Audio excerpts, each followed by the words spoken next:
Hello everyone, I'm Pegazus, back painting the Seer. And I just dipped the handle of my brush into my paint. Anyway, today we're going to be doing pure black. And I've got a number of things we're going to do. Decided to go ahead and do the staff as pure black. Mostly because I've got so much brown already, I think it'd be kind of lost. And who knows, maybe he lacquered it all up and it's really nice looking. Then I'm also going to do his bowl as black. And then all the little stitches I want to do black too, but I just realized if I want to do that right now, I need to paint those. But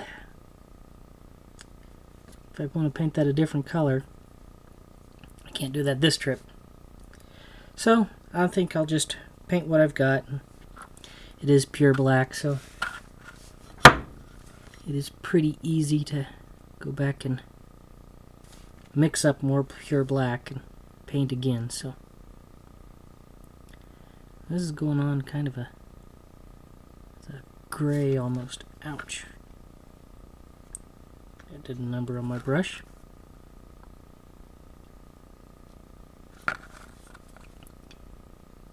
Anyway, this may be the last video for a week or so. I have a lot of stuff coming up at work. Last time that happened, it was 12-hour days. And working all of my weekends. I'm getting way off here. Oh, shoot. Helpful tip. Don't just smush the brush into everything.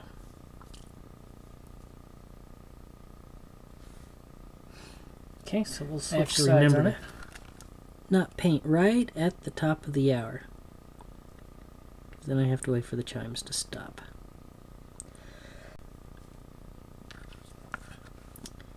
And of course, this bowl's going to be a little tricky because I got to paint in and around the fingers, but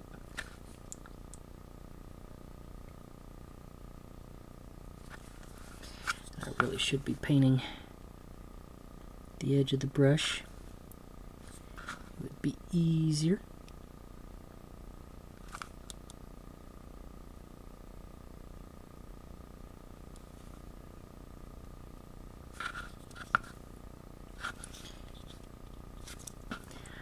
I know I've dropped this poor guy several times, and I was curious on whether or not the point had broken off of that flame, and I was going to have to repaint it.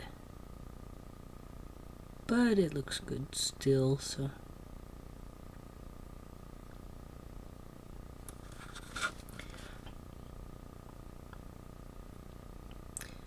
tricky part, well, another tricky part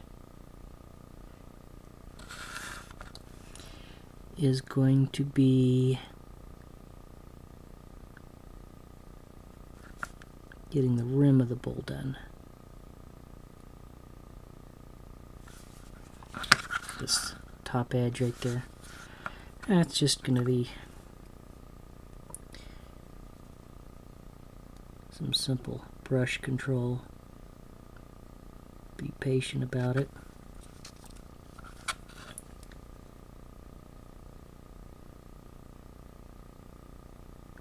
Okay, now where's his thumb?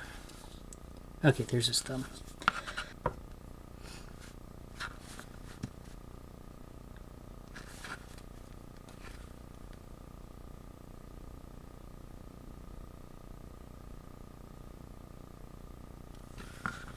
Okay, so now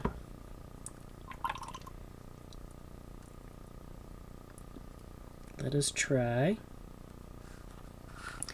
their rim.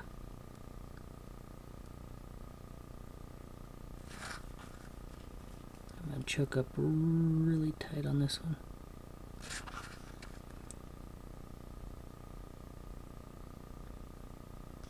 Yeah, that's one reason I really like using this little block of wood to hold things down. Is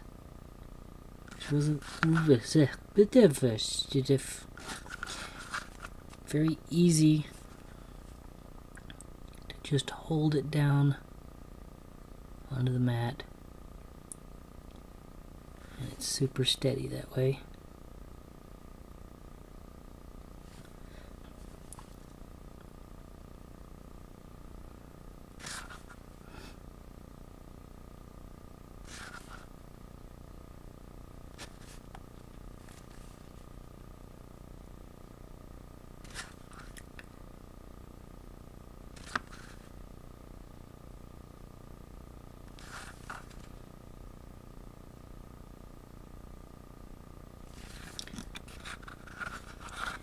Little spots right there between his fingers. I think I just painted one of them. Maybe not.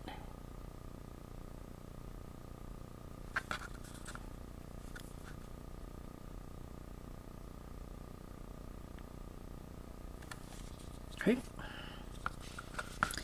Now back up to staff.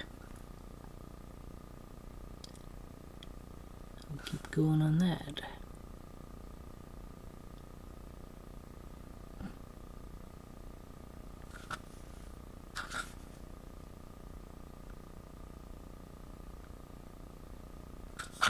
Oops.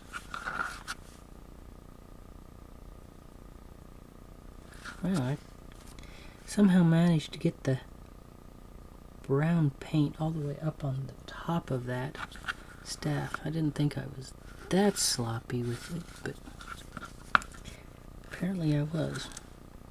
I'm trying to get everything into a good position so I can paint around the fingers and actually be able to tell where his fingers start and where his fingers end. Okay, so that's good.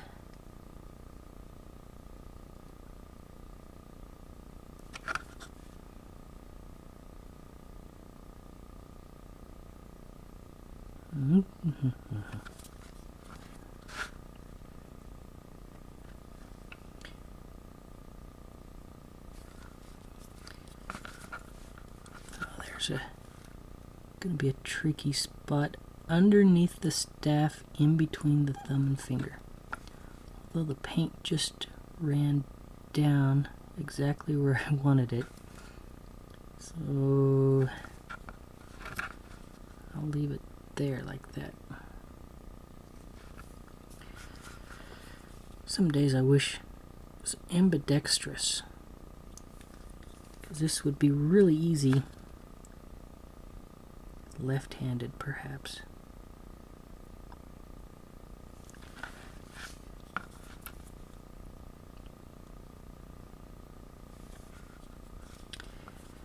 Okay, and I think inside there's a little piece of flash that I just couldn't or didn't want to reach around and get. So I'm just going to paint it black and hide it a little bit. Should rename my channel The Lazy Painter. Nah. If I was really lazy, I'd just dip everything.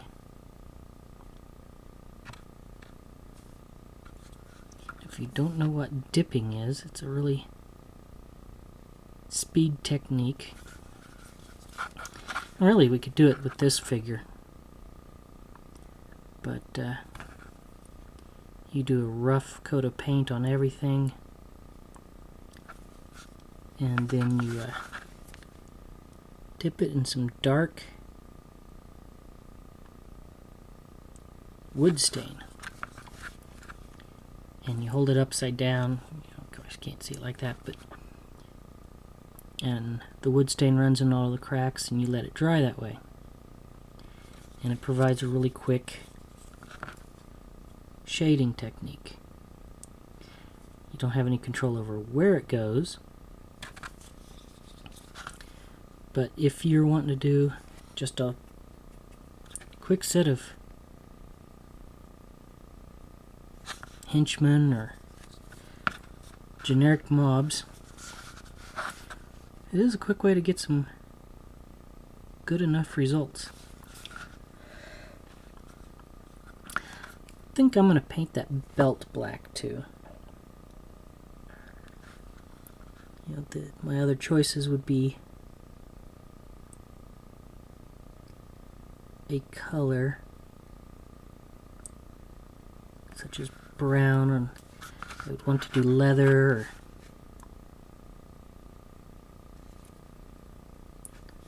some color like that.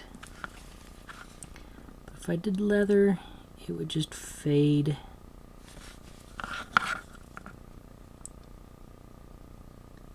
into everything else.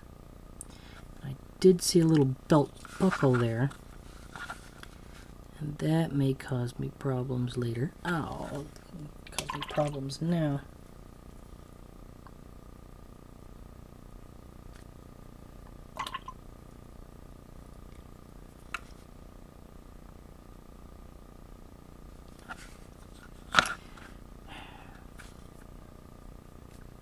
That may be a touch-up later.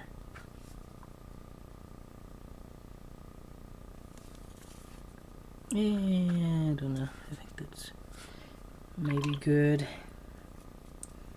If I'm careful with it, I could probably put a drop back on there and call it good for the belt.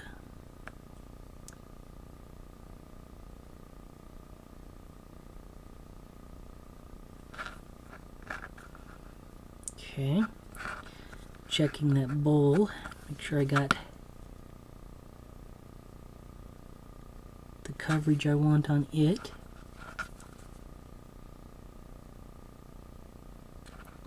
And it's black enough. Okay. Now one other thing, oh, here, let's do that. Before we get to that,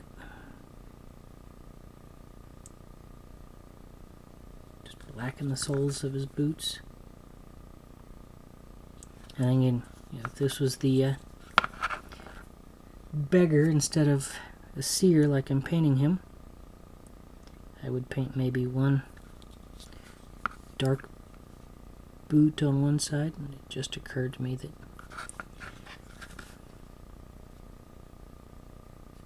I always paint the bottoms of the boots black. Yes, probably because that's a dark rubber sole, and I'm pretty sure they didn't have dark rubber. I don't know, maybe they had boot black and it's good enough.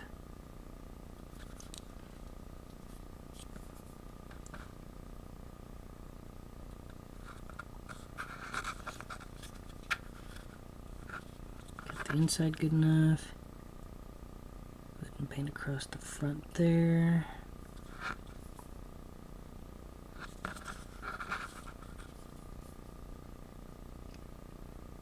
Trying to size it right by putting the brush all the way down onto the base. That seemed to work. Just have to control how far away you are then. Now the last thing I wanted to do here,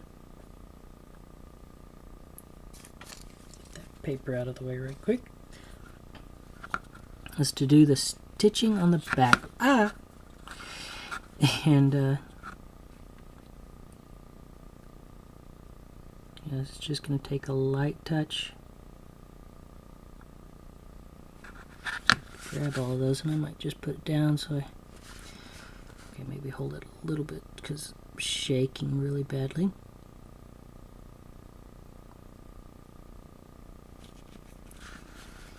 Might be able to use the side of the brush a little bit better.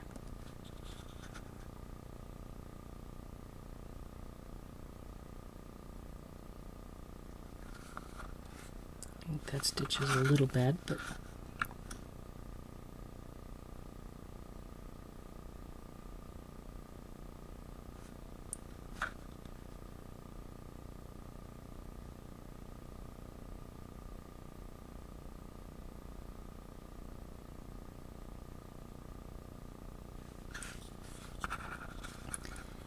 And I guess that's another thing. If you are painting him as a beggar, you might paint each side of the shawl or cloak or whatever it is a different color. Kind of like you stitched two real raggedy pieces together. I'm going to paint that little emblem black too. Okay, anything else I can paint on here? Oh yeah, saw that while I was painting the stitches, but it looked like I needed to go over the rim one more time.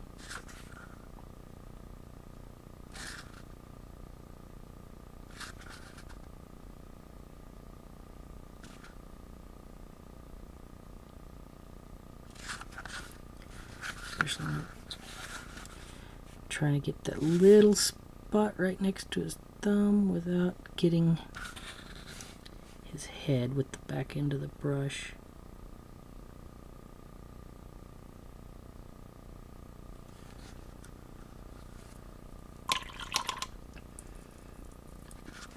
See, I got it on there just a little bit, but I think that'd be good.